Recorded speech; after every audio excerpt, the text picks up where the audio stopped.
Velkommen til Formlerne bag verden. Jeg hedder Emilie. Jeg hedder Mads. I dag skal vi finde ud af, hvordan en jetmotor virker, og derfor skal vi tale om gaslovene. Og derfor starter vi med at tage til Heavy-koncert.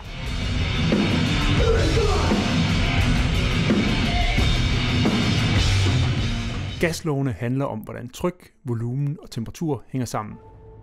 De tre ting er tæt forbundet, så hvis en af dem ændrer sig, vil mindst en af de andre også ændre sig.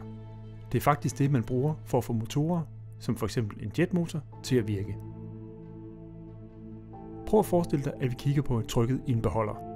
Det er egentlig bare et mål for, hvor ofte gasmolekylerne rammer ind i beholderens vægge, deres vægt og deres hastighed. Hvis der er mange molekyler, sker der flere kollisioner, og trykket bliver højt. Men trykket kan også blive højt, hvis molekylerne bevæger sig hurtigt og rammer væggen med stor fart, eller hvis molekylerne er tunge.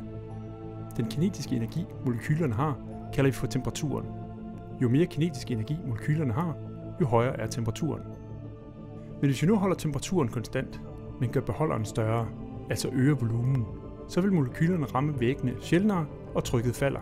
Gør vi beholderen mindre, så stiger trykket, og med trykket stiger temperaturen.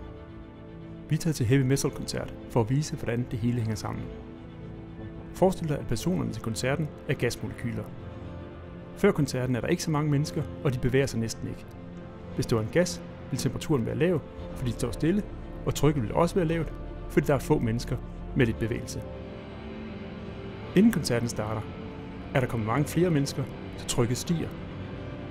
Og når koncerten er i gang, stiger trykket endnu mere, både fordi folk bevæger sig hurtigere og fylder mere. Men læg mærke til, at det ikke alle bevæger sig lige hurtigt. Nogle står stille, mens andre hopper vildt rundt. Temperaturen er derfor gennemsnitsenergien af alle molekylerne. Okay, så nu har vi forstået de her gaslove, men hvad har det egentlig med en jetmotor at gøre? Ja, det er vi nok nødt til at tage til Skrydstrup for at se på.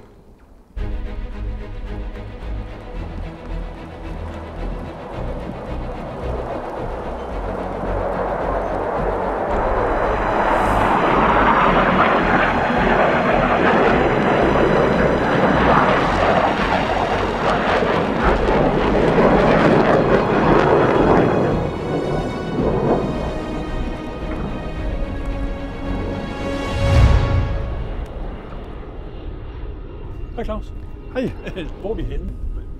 Jo, vi står i en motorprøvestand, ja. Og så hænger der her en Pratt & Whitney F-16 motor. Ja. Og hvorfor hænger den her, og hvorfor er den ikke ude i en F-16? Jamen, hver gang F-16-flyveren har fløjet 300 timer, så skal den ind til et stort eftersyn. Og der piller man også motoren ud, ja. Og der skal den så også til eftersyn. Okay. Så hver 300 timer? Ja, og det, i fredstid, der tager det 1,5 til 2 år om at flyve de 300 timer. Okay. Hvad tester I så, når den er herinde? Jamen, vi tester selvfølgelig, om den virker, om alt det fungerer, som det skal, ja. Og om der skulle være nogle utætheder i brændstofsystemet, om efterbrænderen virker og sådan noget der. Ja. Fordi det er nemmere at se og reparere, når motoren ikke sidder i flyveren. Ja.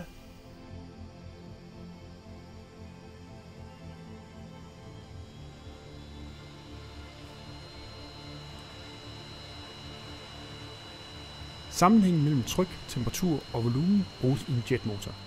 Jo højere tryk motoren kan lave, jo hurtigere bevæger gasmolekylerne sig ud af motorens udstødning, og jo mere skubber de flyet fremad. En jetmotor fungerer ved at komprimere luften. Det gør man ved at føre luften ind igennem en kompressor, hvor den tvinges fra et stort kammer til et mindre. Og mindre kammer. Luftmængden er den samme, men i kraft af, at kammerne er mindre og mindre, så er trykket større og større.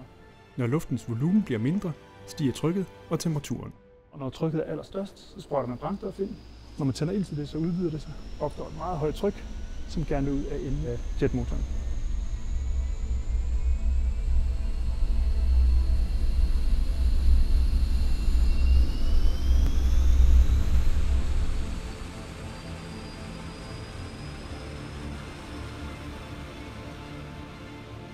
Når luften når forbrændingskammeret, er temperaturen omkring 500 grader.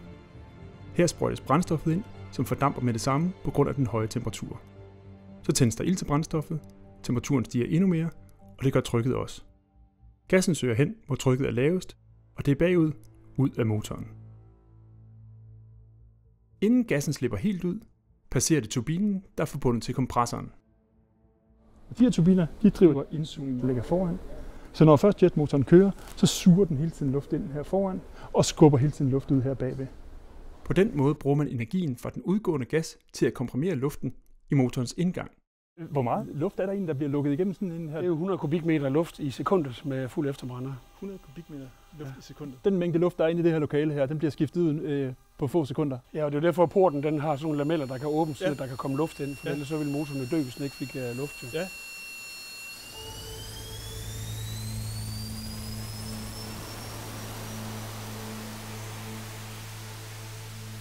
En jetmotor, som den der sidder i en F-16, har også et ekstra system, der kan øge hastigheden endnu mere. En efterbrænder. Efterbrænderen sidder bagerst i motoren og fungerer ret simpelt. Her sprøjtes ekstra brændstof ind og antændes med det samme. Udstødningsgassen ekspanderer, når det bevæger sig ud af forbrændingskammeret, så gassen bliver koldere og trykket mindre. Men efterbrænderen gør, at der tilføres ekstra energi, så temperaturen og derfor trykket opretholdes. Når efterbrænderen bliver tændt, bliver udstødningsgassens temperatur altså højere, og det kan man tydeligt se. Der står nemlig en flamme på 5-10 meter ud af motoren.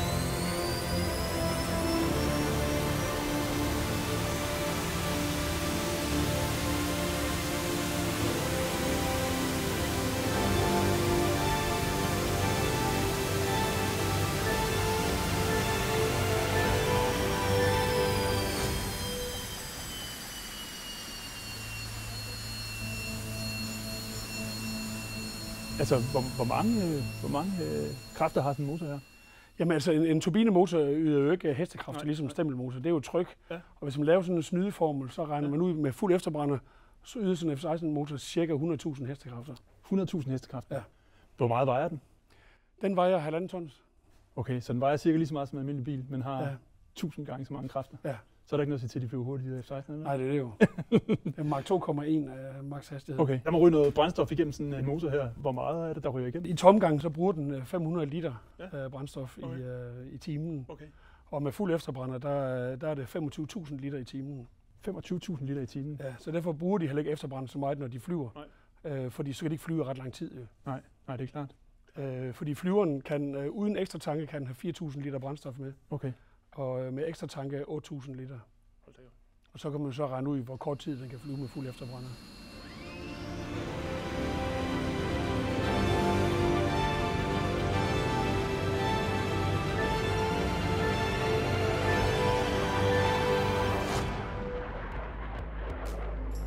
Så blev vi altså både klogere på gaslovene og på, hvordan en jetmotor virker.